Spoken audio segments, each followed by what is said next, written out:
जय हिंद। नमस्कार साथियों, आप सभी का स्वागत है शिक्षा विभाग की एक और ताज़ा बड़ी जानकारी में। साथियों, शिक्षक स्थानांतरण सूचना एक बड़ा अपडेट सामने आया है। क्या वो अपडेट है, आज की इस वीडियो में आप सभी लोगों के साथ हम रखने वाले हैं। साथ ही साथ स्कूल अलाउट वाले शिक्षकों का कौन सा लिस्ट जारी किया गया है, ई शिक्षा को पोर्टल पर प्यारे साथियों कब से दिखने लगेगा स्कूल का नाम, पूरे वीडियो को देखिएगा जिससे सारे कुछ डाउट प्यारे साथियों आप सभी को क्लियर हो सकें।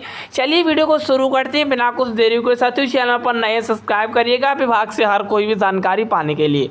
साथियों, जून तक शिक्षकों के तबादले की प्रक्रिया पूरी होगी। साथियों, जून तक तबादले की प्रक्रिया पूरी हो गई, शिक्षा मंत्री का बड़ा बयान सामने आया है। आइए पूरी वीडियो को सुनिएगा, समझिएगा ध्यान से क्या कुछ अपडेट है। साथियों बताएंगे, शिक्षा मंत्री सुनील कुमार जी ने कहा कि जून के अंत तक शिक्षकों के स्थानांतरण की प्रक्रिया पूरी कर ली जाएगी। शीघ्र ही दिव्यांग छात्राओं के लिए 7,000 से अधिक विशेष शिक्षकों की नियुक्ति की जाएगी। इसके अतिरिक्त अनुकंपा के आधार पर 6,421 शिक्षकों की प्रक्रिया आरंभ होगी। वहीं यह भी कहा गया है, प्यारे साथियों बताते चलें कि जब उन्होंने पत्रकारों से बात कर रहे थे तो इससे पहले ग्रामीण विकास मंत्री श्रवण कुमार और भवन निर्माण मंत्री जयंत राज के उन्होंने आम लोगों की समस्याएं सुनी। ग्रामीण विकास मंत्री श्रवण कुमार ने कहा कि प्रधानमंत्री नरेंद्र मोदी जी जब भी बिहार आते हैं तो विकास की एक नई सौगात लेकर आते हैं। मोदी नीतीश की जोड़ी पूरी निष्ठा और समर्पण के साथ राज्य के विकास को गति को देख रही है। आगे यह भी कहा गया साथियों, ये तो कहीं ना कहीं बातें गवर्नमेंट बातें होंगी। यहाँ पे देखिएगा, पीएम बिहार को विकास की अनेक सौगात देंगी। नीतीश सरकार ने अपराध पर जीरो टॉलरेंस, जयंत राज, ये बात यहाँ पे कही गई है। मैं आप सभी को स्पष्ट कर दूँ कि शिक्षा मंत्री सुनील कुमार जी का जो कल बयान आया था, बयान में कहा गया कि जून के अंत तक सभी शिक्षकों की प्रक्रिया पूरी कर लेंगे।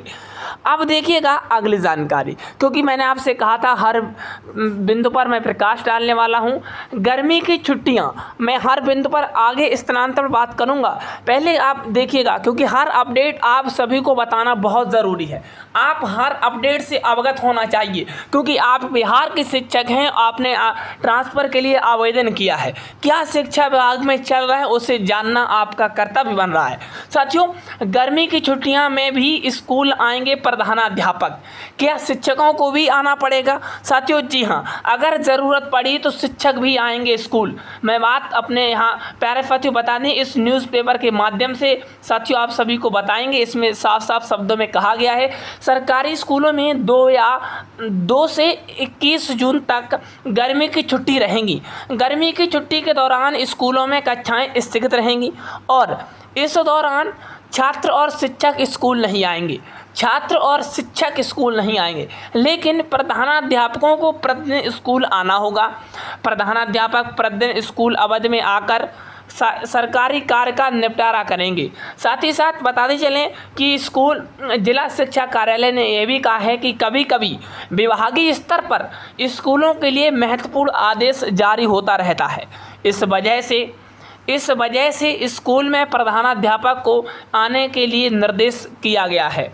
कार्य अधिक होगा तो प्रधानाध्यापक की सहायता के लिए विशेष परिस्थिति में शिक्षक को बुला सकते हैं। अब मैं आपसे वही बात यहाँ पे कहना चाहूँगा जो बात के पाठक जी कर रहे थे कि शिक्षक भी स्कूल आ रहे थे, प्रधानाध्यापक भी स्कूल आ रहे थे। अब इस बात को सुनिएगा, प्रधानाध्यापक स्कूल तो आ रहे हैं, उसके साथ ही साथ शिक्षकों को बुला सकते हैं, यानी कि अब शिक्षकों को भी बुलाया जा सकता है।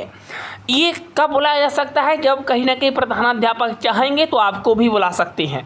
आगे देखिएगा, 2 जून से गर्मी की छुट्टी घोषित होने के साथ ही साथ बच्चों को वर्ग शिक्षक द्वारा होमवर्क देने का काम शुरू हो गया है, यानी कि होमवर्क का काम भी शुरू कर दिया गया है। आगे देखिएगा, अब मैं बात करूंगा ट्रांसफ़र को लेकर, बड़ी चर्चा में है और शिक्षक इससे काफ़ी हद तक कहीं ना कहीं नाराज़ हैं। देखिएगा, विभाग ने 1,14,000 प्यारे साथियों शिक्षकों का किया है ट्रांसफ़र, कहीं 1,30,000 तो कहीं 1,14,000। पूरी जानकारी को समझिएगा। पटना के बाद मुजफ्फरपुर है, शिक्षकों की दूसरी पसंद, यानी कि पटना के बाद शिक्षक मुजफ्फरपुर में आना चाहते हैं। जब पटना ट्रांसफ़र होल्ड रखा गया तो शिक्षकों ने कहा कि हमें मुजफ्फरपुर चाहिए। पहले आप जानकारी को सुनिएगा, समझिएगा, देखिएगा, आप सभी के समक्ष रखेंगे। पटना के बाद शिक्षकों की दूसरी पसंद मुजफ्फरपुर है।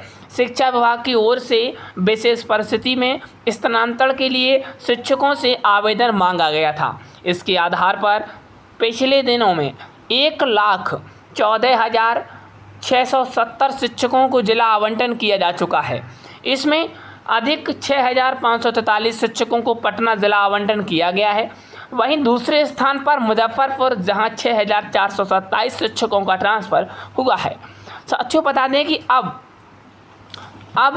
विभिन्न ज़िलों में भेजे गए शिक्षकों को जिला स्तर पर विद्यालय आवंटित किया जाएगा। हालांकि यह प्रक्रिया भी सॉफ्टवेयर के माध्यम से पूरी होगी, जिसकी जिम्मेदारी सभी डीईओ को दे दी गई है। लंबे समय से परिवार से दूर रहे शिक्षकों को भी इसमें बहुत बड़ा फ़ायदा मिलने वाला है।